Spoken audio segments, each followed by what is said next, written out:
Welcome to the Black Marriage and Family Therapy Matters podcast, where we connect Black families to Black therapists. On Mondays, you will receive direct therapeutic support from a licensed therapist or professional connected to the mental health field. They will provide therapeutic and educational resources to help you have a healthier relationship with your family members.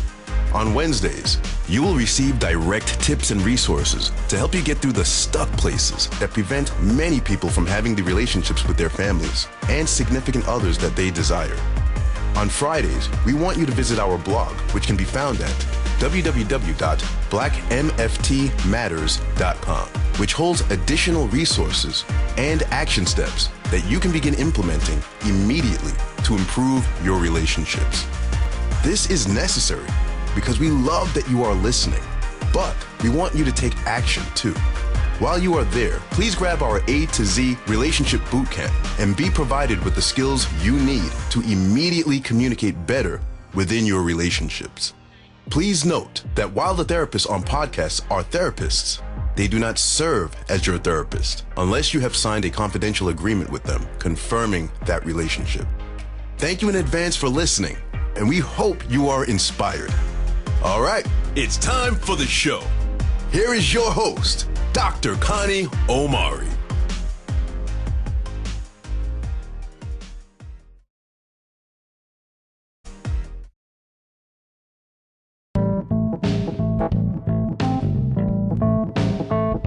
We connect Black families to Black therapists. Today, our guest is Shamyra Howard. Hi, Shamyra. Hello, Dr. O. Thank you for having me. Thank you for being here. It is such a pleasure. So let me start with a brief introduction about you. Is that okay? That's fine. Perfect. Okay, Shamyra is a licensed clinical social worker with a private practice serving the Baton Rouge, LA, and surrounding areas. She specializes in sexuality and relationships. As a graduate of Southern University and A&M College and Southern University at New Orleans, and having studied at Widener University's Human Sexuality program, Shamyra is able to work with a varying spectrum of clients, including those battling depression, anxiety, pregnancy, parenting, peer relationships, and those of the LGBTQ community. Those who identify as bisexual, transgender, gay, lesbian, poly, pan, BDSM, and kinky, or otherwise will find a safe, non-judgmental, sex-positive space to discover areas in which they will likely grow, which they may or may not have anything to do with their sexuality. Shamyra is down to earth, supportive, interactive, and straightforward. Her approach is to provide professional feedback, support, and help you overcome personal challenges. If you're looking for the best therapy in Louisiana by the best therapist in Baton Rouge, please contact Shamyra. Shamyra is also a sexologist, sex and relationship therapist, Amazon best-selling author, and sought-after international speaker. She was named one of the most influential dating experts of 2019. That's awesome. Thank you. You are very welcome. And, you know, you probably, I don't know about you, you talk about this stuff all the time. I do. My palms are sweating. Wipe them off. Wipe them off. Okay, all right. I am wiping them now. Yes, wipe them down. Wipe them down. What is that about? The nervousness that you experience? Yes, why are my palms sweating? Well, it's probably because of the reason a lot of people get nervous when we start talking about sex. It's probably because of the reason why a lot of people come sit on the green couch in my office, or they call me and email me and they talk about some of the issues they have with sex. It's very unsettling, and sex, unfortunately, is still very seen, but it's still very taboo to talk about. So depending on your upbringing, depending on the messages you receive about sex, or you've received about sex growing up, and also the messages you currently tell yourself, it can be a little unsettling and make you a little bashful. Just a little bit. Well, it's funny because the irony is my husband edits my podcast, and I know that this is probably going to be one of his favorite.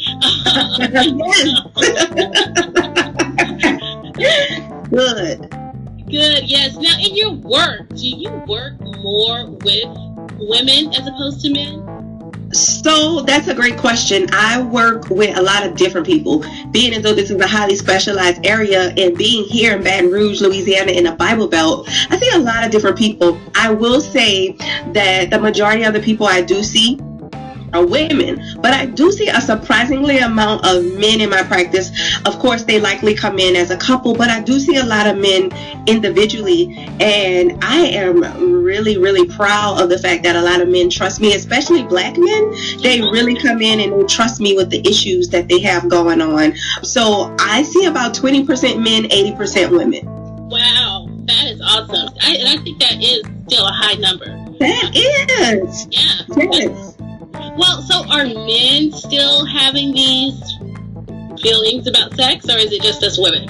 Everybody has issues with sex because it's something that our sexuality is something that we're born with, and it's with us until we die. Okay. So men have issues, women have issues, people of other genders have issues. So we all have issues as it relates to sexuality. We have questions. There's lots of misinformation out there. So people come in bashful, sweaty palms, but they come in ready to see something different, ready to do something different. Also ready to be normalized. A lot of people are pleasantly surprised that a lot of the things that they think are issues or dysfunctions are regular and normal occurrences that happen to people with bodies. With bodies. Yes. I heard a statistic one time, and I'd like you to weigh in on this. Is it true that we both lie about sex, and that men are more likely to inflate the numbers and women are likely to decrease the numbers? Yes, absolutely. I'm glad you asked me that question too, especially since we're having this conversation. In my experience, and of course the research also says that, men are more likely to inflate the number of people they have sex, and that is due to how we view sexuality here, right? So for women, sex is something that we aren't supposed to have a lot of. We're not supposed to really enjoy it as women, and so we get kind of bad name if we have sex with two people in our lives. However, if for men, it's their rite of passage. It's a rite of passage for men to be able to conquer as many women sexually as they can. And so because of this, and because of course, the patriarchy, it's important for men to be seen as a manly man when he is able to say, I've had sex with all of these people, even if it's not true. And on the flip side, we can't tell if we've had more than two. Because it's way more taboo for us. Like, there's this joke that, women are expected to be sexually experienced virgins. Yes, I get it. Yes. It makes a lot of sense. Gosh, where does that come from? So historically, the way we view sexuality, the way we view sex for women is that women, sexuality and having sex, being engaged in sex was historically not for women's pleasure. And that's a huge problem, and that's something that we are not claiming in 2020 and beyond. No, we're not doing that. We stopped doing it a while ago, but we're especially not doing that now. But historically, sex was something that was done to women, and it was something for men to get from women. So it was done to us, right? And so we weren't supposed to be enjoying it. It was for the male to get pleasure from, and not for us. That's true. That is so true. But some men didn't get the memo. What do you mean by that? Well, because a lot of, I have actually the example at the end of the show that I was going to go into, but sometimes I think men still think that they are giving us sex, and that it's not a reciprocal relationship. Yes. I hear about this a lot. Yes, they think they're giving us. So that's a whole other thing, right? So conquering sex and having sex done to us is another thing. But also, if I'm understanding you correctly, is like men think that they are doing women a favor, like they're providing us with something that we can't get, or that is so super so super great that we should take it in any way that they give it to us. And that is a huge problem, especially as it relates to the sexual pleasure of women, because that means that you are not in tune with women's pleasure, especially sexual pleasure. And we know that historically women's sexual pleasure has not been something that has been valued. And so when we take that notion of sex is something that men are giving us, we are allowing ourselves to succumb to that notion that sex isn't supposed to be something pleasurable. It's not something that we are supposed to speak up on and know our bodies and know what to ask for and demand our pleasure. And guess what, Dr. O? What's up? We are the ones. I'm trying to follow you, but yeah. Dr. O, we are the ones with the clitoris. Yes, we are. We are the ones. And so if you know anything about the function of the clitoris, it's only for pleasure. Like the clitoris is, way more studied now, and we now know that the clitoris isn't just what we see when we look at our labia, between our labia. We know that the clitoris it actually extends 4 inches inside of our bodies, and so we I did not know that. Yeah, we have the inner clitoris and we have the outer clitoris, the part that you can see, right? So we are the only ones that have this clitoris, this pleasure button. But we are the ones whose pleasure is usually ignored or not valued. Nobody else has this except women or people with labias and vulvas. That is lovely. I love it. And, I mean, it makes sense. I'm getting shot now, but I'm gonna go there because we got to talk about this. I got you. But when you put pressure on the clitoris, it is like a button. Yeah. I'm just getting it like that and that's why it feels that way. Now let me ask you this. Where was I gonna go with that thought? Basically, sex is something that we have traditionally made ourselves feel is for men. We feed that narrative by society and certain messages that boys and girls. Now, where does our history come into all of this? Our sexual history? You talked about women's bodies being something that we haven't had a lot of control over. So would you say like the history, maybe the institution of slavery, things like that? Absolutely. So even if we go back as far as what we know about slavery, right, and what was happening to Black women's bodies during slavery as we were taught, and how Black women's bodies were even then used for consumption of the white slave masters, owners, and overseers, how they were raped, how they became pregnant for these slave owners, and how they even breastfed babies that weren't theirs. Yes. So our bodies historically have always been for consumption of a man, right? And so this whole patriarchal society and construct is what keeps us stuck there, allowing us to be seen as something again to be conquered. So that's why I say we're not doing that in 2020. We are not allowing somebody to use our bodies for their own consumption. If we are going to lie down and if we are going to engage with someone sexually, we are going to get something out of it as well. Okay? You claiming it for all of us. I'm claiming it for everybody who wants it. Yes. Now, so we mentioned the clitoris. Are there other areas in the vagina, or I guess other areas? I don't know. Educate us. Like, how many different ways can we reach an orgasm? Oh, so there's lots of information out there that says that there are so many different ways to have different orgasms. There are G-spot orgasms, A-spot, P-spots, and all these other spots. So let me tell you something, because it's already for some people, it's already difficult for a lot of people with vulvas to achieve orgasm. And again, that goes back to not being able to value our own pleasure, and not understanding our bodies, and not understanding what sexual freedom looks like for ourselves. But let's go back to orgasm. There are different ways for people to have orgasm.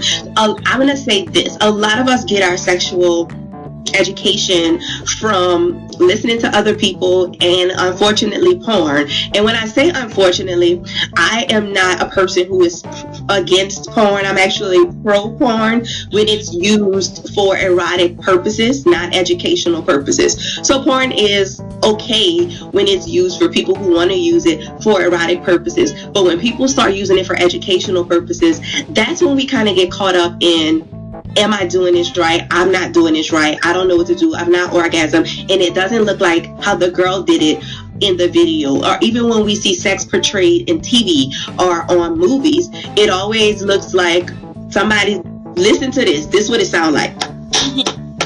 It sounds like somebody just getting pounded, and then you hear moaning, and then it looks like they both orgasm at the same time. And we know that that's not real life, right?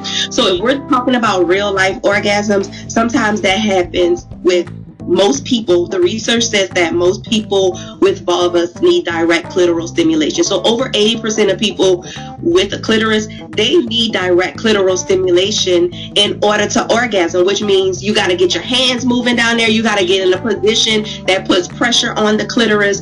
Some people can orgasm what they call a vaginal or cervical orgasm, which is included with deep penetration. But let me tell you, the way the clitoris is set up, what we now know about the clitoris is that all orgasms come by way of the clitoris, pun intended. So all orgasms come because the clitoris extends inside the body. So whichever way you have an orgasm, whether the penis is inserted into the vagina or not, or whether whatever is inserted into the vagina or not, you are still stimulating a part of the clitoris. The clitoris is homologous to the penis. So there's a shaft, there's bulbs, there's a head, and all of that other stuff. So whatever type of orgasm you have, there is no superior orgasm. So there's no hierarchy of orgasms. So whichever way a person needs or feels great or good to orgasm, whether that's with a vibrator, with the hand, with the leg, with the stomach, orgasm in the way you need to orgasm. Wow. Yes. I love it. I hope y'all hearing her, because she is bringing it to us with that real concrete information, and I appreciate it. I really appreciate it. It's so funny because I was just thinking to myself when you said the 80% do the clitoral stimulation. I'm just like, yeah. You know, directly. Because I think a lot of times, I guess that goes back to what you're talking about. We can feel maybe insecure, or maybe that something's wrong with us, or because we're not socialized or conditioned to talk about this. Absolutely not. Yeah, Absolutely that's not. a real validation about a conversation that I would never have had you not mentioned it. See? Yeah. That's why this work is so important. Yes, it is. It really is. It really is. So what do you want Black families to know about sexual freedom? So when I think of sexual freedom, and what I want Black families to know about sexual freedom is, it's yours. It's basically what you view as sexually free. It's not my own definition of it, right? So sexual freedom means, first of all, that you are able to be comfortable and expressive in your own sexuality. So however you like to express your sexuality, however you like to identify sexually, whatever your sexual boundaries are, how you like to experience pleasure, knowing that you're okay, you're safe, you're comfortable, that's sexual freedom. So basically, I look at sexual freedom as more of a sex positive experience for all people, being able to have these types of conversations in any type of setting without having to whisper or, cover your mouth, or without having to be soaking wet after having a conversation because you know what I'm saying? But making sure that this is normalizing pleasure, allowing us to have access to information that is free from bias, that is consent informed, that is pleasure based, that is medically accurate. That is what I call sexual freedom. Love it, love it. How do we work around the differences in sex drive between people? In sex what? Drive? In sex drives, yes. So one person, might want to have sex twice a week, and another person's like twice a month. Okay. So that comes up often on the green couch. Mm-hmm. A lot of people say, I have a low sex drive or low sex desire, and my partner wants sex more than me, do they not like me? Do they not find me attractive? So I find that comes up a lot, and that often keeps a lot of couples apart from each other because it creates some distance and some space in the relationship, as you might see. And so another part of owning your sexuality and sexual freedom is, I have this motto that I like to live by and that I like to talk to people about all the time, and it's called create your own relationship. People often ask, and create your own sexual relationship. People often ask, how often should we be having sex? In a week, in a month? And I'm like, how often do you want to? There's no magic number of what is sufficient. It's all about what works for the relationship. So when most couples have mismatched desire, meaning, like you said, somebody might want it twice a week, somebody might want it twice a month. And so what needs to happen is the way that we prioritize sex has to change, right? So we need to make sure that we're prioritizing sex and understand that when we're talking about sex, we're not just talking about the activity of intercourse, right? Because I think what pops up into a lot of people's head is penis and vagina penetration as soon as we talk about sex, but also knowing that sex is so much more than that. And I talk about that. I have a book called Use Your Mouth, and I talk about that in the book. What the difference in what sexual intimacy looks like. So sexual penetration and activity is a part of that, but also what works for this relationship sexually. Okay, if we're not having penetrative sex, what else can we do? Because there's a lot of other things that's considered sex. So we also can do mutual masturbation. We can watch each other masturbate. For some people, they like to have outer course, which is where you just have non-penetrative style sex. There are some people who, again, they watch pornography, and they might reenact something from there. And another thing is, a lot of people don't like this one. Because they think it's not spontaneous enough, but it is. And this isn't for every couple. I don't recommend this for couples who are not connected in their relationships.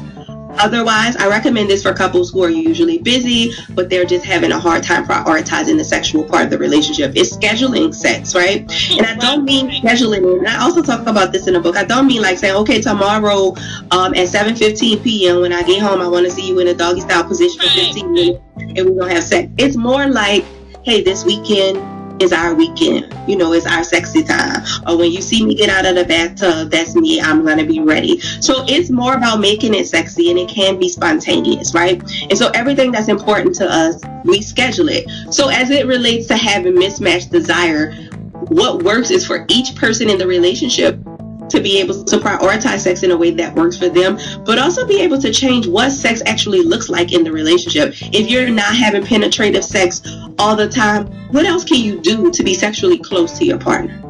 Love it. Love it, love it, love it. Well, as we've already stated, you work a lot in the LGBTQ community. As we know, unfortunately, we're still not an LGBTQ. We're working on being more inclusive, but there's still like a lot of stigma, discrimination. So what does it look like when we're already talking about a difficult topic, and then you added layers of maybe some LGBTQ stuff where a person, maybe is out or is not out or is being discriminated against, and then to make it even more complicated, if we were to add like BDSM, like kinky, like just all these, it can't have many layers. So what would that look like in a client? So it looks very different in every client, because every LGBTQ plus person has their own issues, and sometimes it's not even related to their orientation or their sexual identity or anything like that.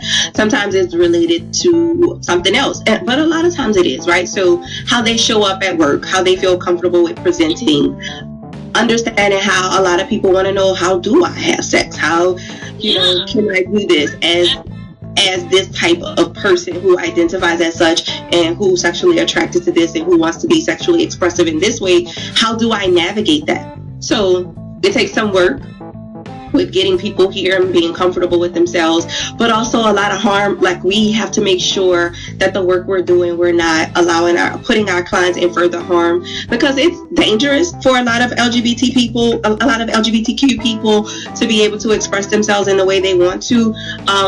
think it's very freeing for them to be able to come sit on the green couch and to get information about how they can live their lives. So sometimes they might not be able to be as expressive as they want to at work, but when they get home, they want to know, how do I connect with my partner in this way? And sometimes what happens is they're so oppressed from just society and work, and when they get home, it's hard for them to even still have that same connection or to have a good connection with their partners at home. So they come here for the same reasons that people who are not LGBTQ come here, to increase the intimacy, to increase the connection, but also to deal with a lot of the discrimination, the oppression, and the fear of just living as themselves every day. So that looks differently per person. But I bet. I can imagine. Is there anything in particular that you wish Black families knew about sexual freedom?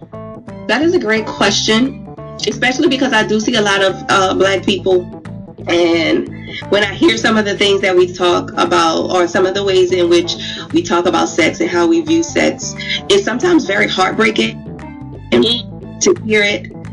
I just wish that people understood that there's no right way to be a sexual being. And that's what I wish a lot of Black families knew. Because a lot of us, of course, what I find is pretty universal with a lot of Black people I work with is that many of us come from real Baptists, especially Southern Baptists. Like, we come from very religious. We love Jesus.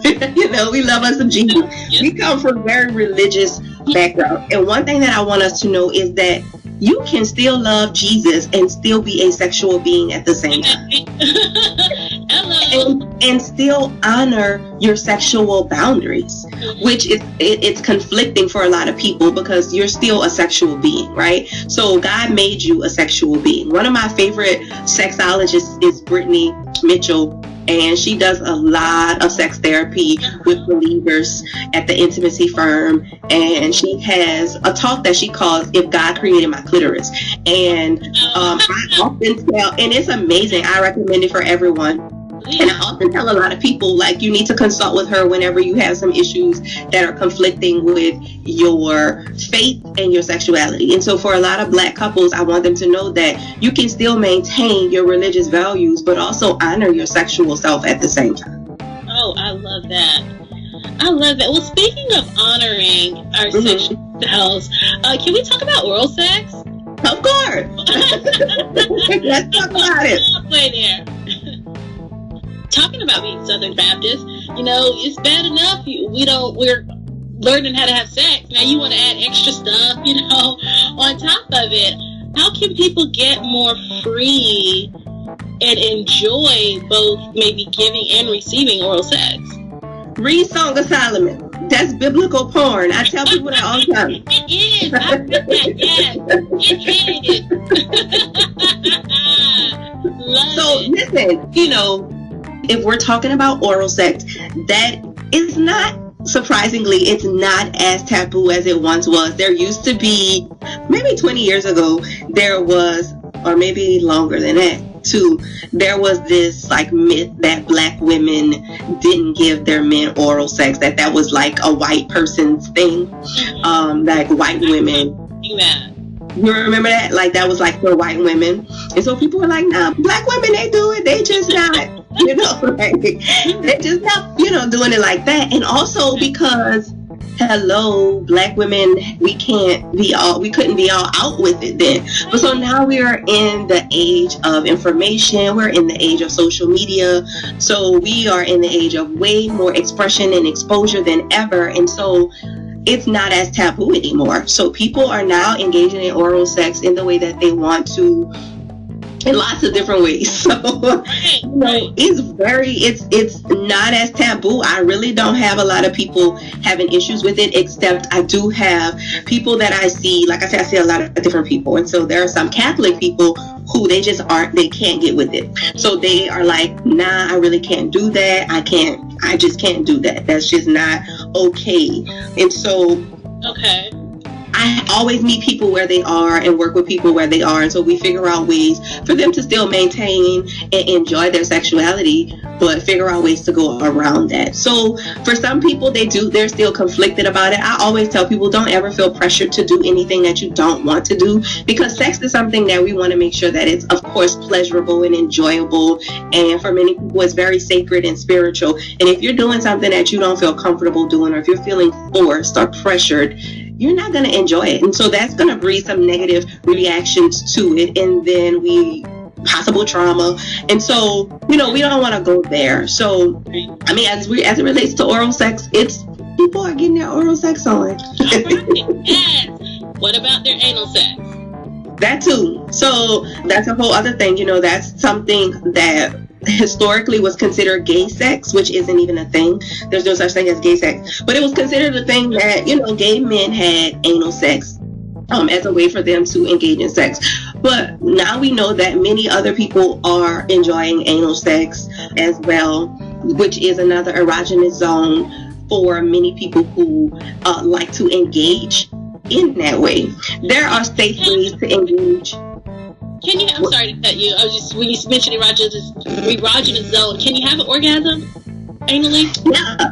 Yeah, a lot of people have orgasms via anal sex. Okay. Yeah. Well, especially for people with penises, they have their prostates there, and so for them it's said to be very pleasurable there, and it's said that they have their strongest orgasms when their prostates are stimulated. So whether that be via finger or via another orifice, it's said that people with a penis can have a very amazing orgasm once their prostates are stimulated. Wow. Yeah. Okay. Good information. Good to know. Where do we as Black families struggle the most about sexual freedom?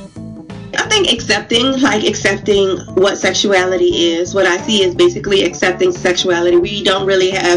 Historically, we didn't have access to the information, being able to be expressive, understanding sexuality, accepting, having the language to talk to our children about sex, and understanding that sex isn't inherently a bad thing. So I think that's where we struggle most with. It's with the messages that we receive about sex. So it's okay to have sex, but no, we don't talk about it. No, you can't say penis. My kids use those terms all day. Penis. That's all. I have toys and a penis all day.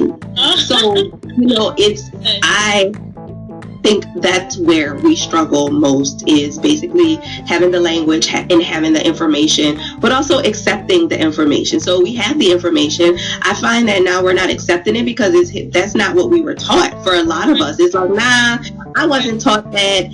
That's not what I'm going to go with. I'm going to call this a thing, and I'm not going to believe it, and I'm not going to accept it, and I'm going to be very disrespectful with it. So I think we struggle with accepting what sexuality is. Mm-hmm. Wow, we got to accept it. And are you finding that you said you had 2 boys, right? My husband and I have 4 children together, and I have 2, okay, biological sons. So then, do you notice that there's just as much of an issue with girls saying vagina? So, yes. Only boys can use the word penis. So I was trying to clarify that. So, whether it's boys or girls, are we also having a hard time saying the word vagina? So I think what I'm seeing is a lot of us, and I don't think this is specific to race, but a lot of us are giving our children nicknames for their genitals, right? So we call an eye an eye, a nose, a mouth, but we're calling a penis a wee-wee, a wiener. We're calling a vulva a cookie, and that's not okay. That's dangerous, and also that contributes to the culture of shame around sexuality, and it teaches children that their body parts are something that they aren't supposed to embrace, and that it's supposed to be shameful, and they need to give it a nickname. A penis and a vulva are 2 different body parts, just like your ears. You wouldn't call an ear a mouth, so why are we calling a penis a wee-wee? Right. And it's also dangerous because we know that children are molested and sexually assaulted.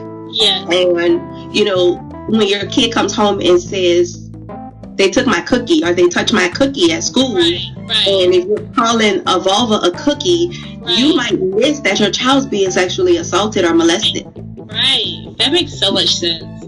And just so you know, you did just call me out because it's funny because we call it PP. We call it PP. But then when I was giving birth to my son, I broke it down to my daughter and I said, okay, this is mommy's vagina is gonna do XYZ. And then as soon as I'm done, I went right back to PP, and I'm like, no.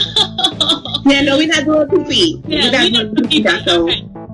Because my thing is, why do you teach that and then you have to reteach them the correct terminology? So let's just start off with the correct or proper anatomical terms so that they'll know what this is, so that they won't grow up. And so if we're talking about sexual freedom and if we're talking about sex positivity, giving them the power to use the correct terminology shows that this is sexual freedom. It shows a level of acceptance. It shows a level of not having as shame towards bodies. It's a body. That's it. That's absolutely right. Absolutely right. What is a common myth that you hear often around sexual freedom? So one is that, and I think we kind of maybe touched on this often, but a myth that I hear is that promiscuous women, and whatever that means, so whatever we determine to be a promiscuous woman is not safe sexually, so they're more prone to have STIs or STDs. So that is a myth that we know. Also, another myth is that this whole gender role stuff, if boys don't play with boy toys or if you let boys play with dolls, that they're going to be gay. That is a whole other myth. So there are lots of different myths that I hear relates to sexuality.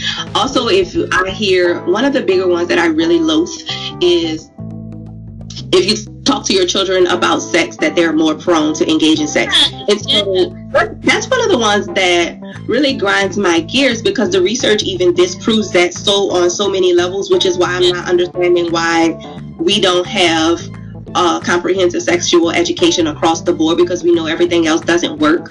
And we know that the research even shows that the more information our children have about sex, the more prone they are to make more informed choices, the more they are to delay the onset of having sex, and the less risky sex they engage in. So they protect themselves more as well. Good. Love that. You hear that, Black parents? So yes, Black parents. It sounds like we've been putting our own anxiety and discomfort about this conversation on our children, and we're not talking about these things based off of inaccurate assumptions. That's absolutely what it is. So we are not comfortable talking about sex. A lot of us don't have the language to talk to our children about sex. So we don't. We just say stuff like, they're too young to know that. I'm like, nah, there's an age-appropriate way to talk to children about everything. They understand. And the only way it becomes awkward is if we make it awkward as parents. So I always recommend this one resource for people to talk to their children at any age about sex, and that's Sex Positive Families. So that's a great resource to that teach you to talk to your kids about sex, or to help you find someone who can. Is that a book that you just referenced? Sex Positive Families is actually a website. They're also on social media. So, I love them. SexPositiveFamilies.com. Got it. And it's just so funny because even as you were saying about like naming the body parts correctly, even sex, we call it the birds and the bees. Especially when we're talking about having the conversation with kids. And I'm like, what is that? Exactly. And if we know anything about bees and sex, we don't even want to go there. Because the queen kills the person after they have sex with them. So we don't want to. Yes. Oh my God. That's what I think I read that somewhere a while ago. And I was like, okay, yeah, so that's definitely a reason not to call it the birds and the bees. Jeez. Wow, that's very interesting. What is one thing that we might have already addressed this, but is there any, if there was one thing that we can choose out of everything you know about sexual freedom, what can Black families take away? What would you want Black families to take away from it today? I want Black families to get some real sex education. That's what I want. I want us to get real sex education, not the STI, not just the STI, STD prevention stuff. I want us to get the real sex education, the sex education that is comprehensive and inclusive of all sexualities, that is based on pleasure, that is consent informed, that discusses consent, because that's huge. I just want us to get the information, and not just get the information, but I want us to apply it to our lives, because we can literally, sex education saves lives, and we know this, the research tells us this, and the more information we have, the more accessible to the information we are. We know that we can save as many lives. Children are completing suicide at way higher rates than ever before. We know that children who feel safe with talking to their parents about sexuality, they are less likely to attempt and engage or complete suicide. So I just want Black families to know that we can save our children if we have sex education. That is so good. And I always like to tell my parents this: if you don't talk to your kids about sex, somebody will. Somebody else will. And they don't give them the wrong information. Okay? And he said we are all sexual creatures. We all are. And that, whether or not we engage in sex or not. So choosing not to have sex is still exercising your sexuality. So, and people need to understand that, right? And you are so right about, if you don't talk to your children about sex, someone else will. My kids come home, and because we talk about sex openly in our house, in age-appropriate ways, of course, our children come home and they talk about stuff that people talk about on the bus. And there was a conversation that they heard on a bus about masturbation, and they didn't say masturbation, but they were saying that some boys on the bus were saying if they masturbate, they get taller. So, yes. I remember, for me, I remember hearing, and I believed this for probably 2 or 3 years, that if a man pees in a woman, she'll get pregnant. See what I'm saying? I remember I used to watch, I don't remember what this show was, but a long time ago with my mom, we watched this show, and a girl was on there saying, like, after you have sex, you need to get a Coca-Cola and shake it up and allow it to go inside of your vagina after sex so you don't get pregnant. And I don't remember what that was on, but I was like, oh no, that's how we don't do it. I can imagine that would really be uncomfortable. I can't imagine. Yeah, you might have all kind of infections. You literally thought you pour the Coke in there? Yeah, you shake it up. And this is when you remember when Coca-Colas came in a glass bottle, you shake it up in the glass bottle and you open it and allow it to explode inside the vagina. Oh my God. You see, yes. Parents, talk to your kids, okay? Because that's not going to prevent pregnancy, okay? Oh, I bet. All right, we're now going to transition to a part of the show that we like to call What's Good. So What's Good is when I give a hypothetical scenario and then ask your expert feedback. Is that okay? That's fine with me. All right. Meet Patty. Patty is a 72-year-old Black woman and has carried 8 children full term, 2 premature babies, and a stillborn. She loves her kids and says that her biggest contribution in life has been through the lenses of her children. But recently she has been unfulfilled and decided to try therapy. It was in therapy that she learned that a woman could have an orgasm. Yeah, after birthing 9 children, Patty had never had an orgasm at 72 years old. She wants to go home and speak with her husband about it to see if she can experience this, but she has no idea where to start.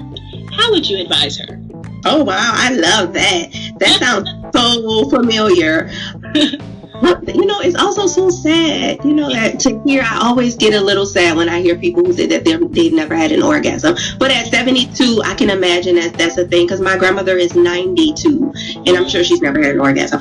But what I would talk to her about, basically, I would talk to her about the functions of the vulva and the vagina, talk to her about, erogenous zones. And usually at that part, we would talk about ways for her to explore the area first before I even introduced her to any type of apparatus or tell her to masturbate, because I know a lot of people go straight to, just go masturbate, right? So basically I would talk to her more about having dates with her vulva.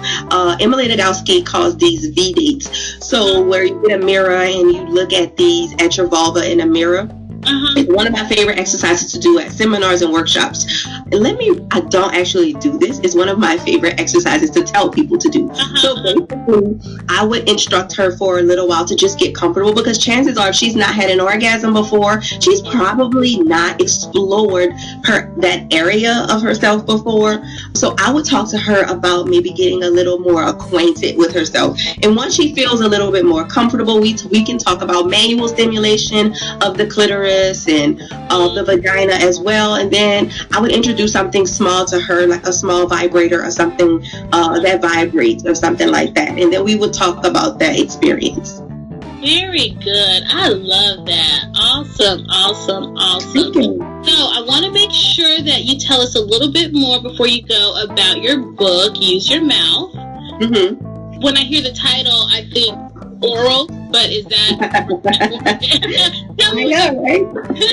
So I love this. When I first made the Use Your Mouth brand, I made Use Your Mouth Sex and Relationship Conversation Starter cards. And I made these because, of course, as a sex and relationship therapist, I see a lot of people who say we have communication problems, and people aren't talking about sex in their relationships. People who have sex with each other aren't talking about sex. So they're not knowing what each other like. They're not knowing how to explore. They're not even having conversations about the relationship. So I made the Use Your Mouth conversation starter, sex and relationship conversation starter cards first, to help people connect in and out of the bedroom, and to basically, because conversations save relationships, and conversations, basically, we need conversations for our relationship to build intimacy.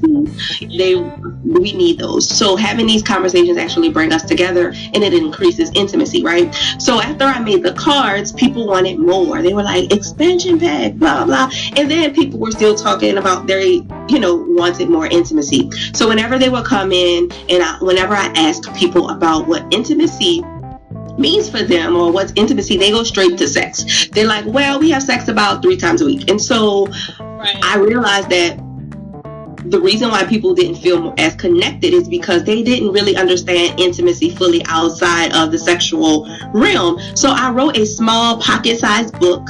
It's called Use Your Mouth, Pocket-Sized Conversations to Simply Increase 7 Types of Intimacy in and Out of the Bedroom. And so the book is basically, it's a very short read. It's basically to help couples understand different types of intimacy, including sex, because often we hear, they only touch me when they want sex, and I want more intimacy. And so a lot of people are like, well, what does that mean? And they're like, I just want you to just be closer to me. And so the book actually helps to define what that means for a lot of people.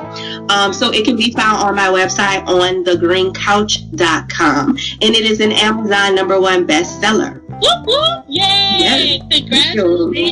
Congratulations. So tell us your website again real quickly.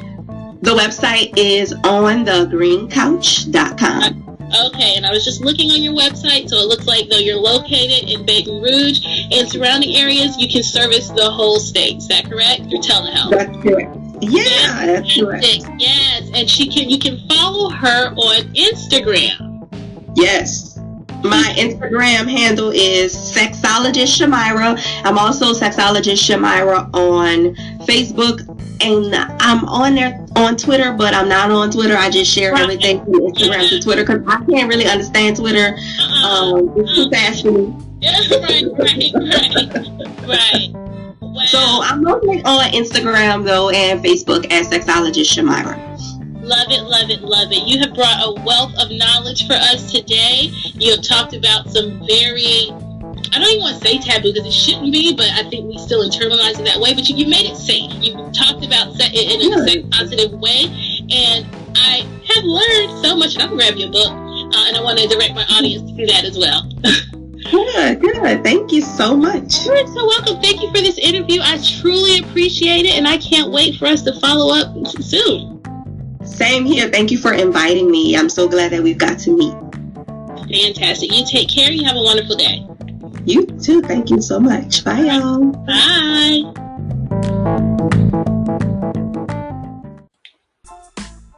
Thank you for listening to this episode of the Black Marriage and Family Therapy Matters podcast, where we connect Black families to Black therapists. Since you've listened all the way through, come on in and join the family. If you haven't done so yet, please join our free community where we offer weekly trainings and monthly giveaways. We can be found on Facebook under the Black Marriage and Families Matter Facebook group. And since you're serious about joining our family, we also invite you to join our All In campaign, which signifies your commitment to go all in, not only for yourself, but in helping us reach more people by downloading this podcast wherever you are listening to it, leaving us a review, and subscribing to our YouTube channel. This really helps us reach more people and change more lives. After all, Dr. Martin Luther King once said, we can all get more done together than we can apart. With that said, I want to encourage you to share this episode with just 3 other people who you think might also benefit from our community and what we are offering, with the hopes that all of you can join our All In campaign. When you're done, simply click the link All In Campaign in the bio and receive a free copy of my course entitled Goodbye Toxicity, which is valued at $297. This course will help you to work through some of the difficult experiences that arise in most of our relationships, and it's completely free to you with your commitment to join our All In campaign. We look forward to connecting with you every Monday and Wednesday. Thanks for listening.